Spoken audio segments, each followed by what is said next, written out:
मैनपुरी में आज समाजवादी पार्टी अध्यक्ष अखिलेश यादव की पत्नी सांसद डिंपल यादव का बड़ा बयान सामने आया है, जहां उन्होंने भाजपा की मोदी सरकार और प्रदेश की योगी सरकार पर जमकर निशाना साधा है और बोला है कि सब एक होकर वोट डालेंगे तो हम बदलाव ला सकते हैं। जब पूरे देश में सरकार जाएगी तो उत्तर प्रदेश की सरकार भी हटाने का काम होगा। यह लोग वन नेशन वन इलेक्शन की बात कर रहे हैं, क्या भरोसा कि पूरी सरकार ही बदल जाए? प्रदेश की ये भी मुमकिन है। वहीं आचार संहिता उल्लंघन मामले में ईसीआई द्वारा कांग्रेस और बीजेपी से मांगे गए जवाब को लेकर बोली डिंपल यादव की गलत शब्द का प्रयोग नहीं होना चाहिए, जो शब्द लोगों के बीच में ऐसे भाव पैदा करे जिससे कि समाज में जो सौहार्द है ये बिगड़े। मैं समझती हूँ इसकी नियमावली चुनाव आयोग के पास है और सभी जानते हैं, इसके बावजूद भी इस तरह का जो शब्दों का प्रयोग होता है बहुत निंदनीय है और मैं समझती हूँ कि चुनाव आयोग को कुछ स्टेप्स लेने चाहिए और जब भी चुनाव आते हैं हमको इस बात को देखना पड़ेगा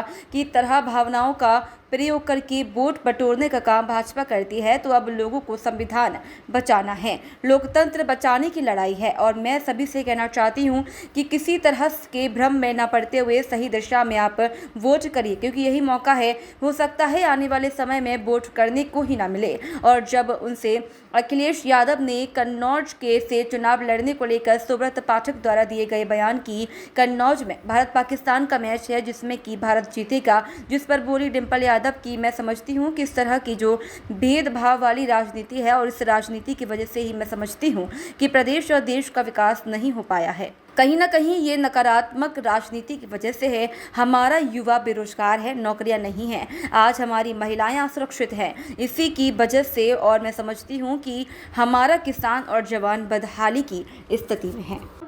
एक होके पूरा मैं समझती हूँ वोट डालेंगे तो हम बदलाव ला सकते हैं और कहीं ना कहीं जब पूरे देश की सरकार जाएगी तो उत्तर प्रदेश की सरकार भी यहाँ से हटने का काम होगा।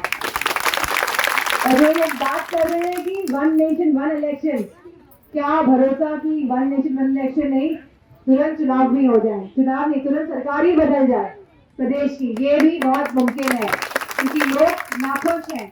लेकिन आप सबका सहयोग और साथ के बगैर मैं समझती हूँ क्रांति नहीं आ सकती है। तो अगर आप सबको क्रांति लानी है, अगर आप सबको अपने हक और सम्मान से लड़ना है तो मेरी आप सबसे यही निवेदन है, यही प्रार्थना है कि आप सब वोट डालने जाइए और आसपास के लोगों को भी बताइए कि आप सबको 7 तारीख को वोट डालने जाना है, जिससे हम अपने संविधान और अपने लोकतंत्र की सुरक्षा कर सके। आप सब रक्षक बन जाइए इस लोकतंत्र संविधान के। कोई बड़ी बात नहीं है कि संविधान में फेरबदल हो जाएगा। इस समय मौका है, आपके हाथों में वोट की शक्ति भी है। तो मेरा आप सबसे यही अनुरोध कि सब जाके 7 तारीख को वोट करेंगे, करेंगे कि नहीं? युवाओं की आवाज तो आई नहीं। मजबूत बनेंगे कि नहीं बनेंगे सब? ये भेदभाव की और ये दबाव वाली राजनीति को हटाएंगे कि नहीं हटाएंगे? तो आप सब इस क्रांति के सिपाही हैं, आप ये सब मान के चलिए। और मैनपुरी से संदेश जाएगा पूरे प्रदेश को, पूरे प्रदेश और देश। और कहीं ना कहीं जब देश की सरकार हटेगी तो प्रदेश की सरकार भी हटने की संभावना बहुत अधिक बढ़ जाती है। यही है प्रदेश की सरकार हटे हम लोगों को, लेकिन इंजन को हटाना धीरे धीरे ना। इन्हीं शब्दों के साथ मैं आप सबका, जितने युवा जितने आदरणीय बुजुर्ग उपस्थित है, आप सबका धन्यवाद दूंगी। और हमारी बूथ अध्यक्ष कमीशन ने भारतीय जनता पार्टी के अध्यक्ष को, कांग्रेस अध्यक्ष को नोटिस जारी किया है कि चुनावी भाषण में गलत शब्दों को इस्तेमाल करने के लिए, क्या कहेंगे?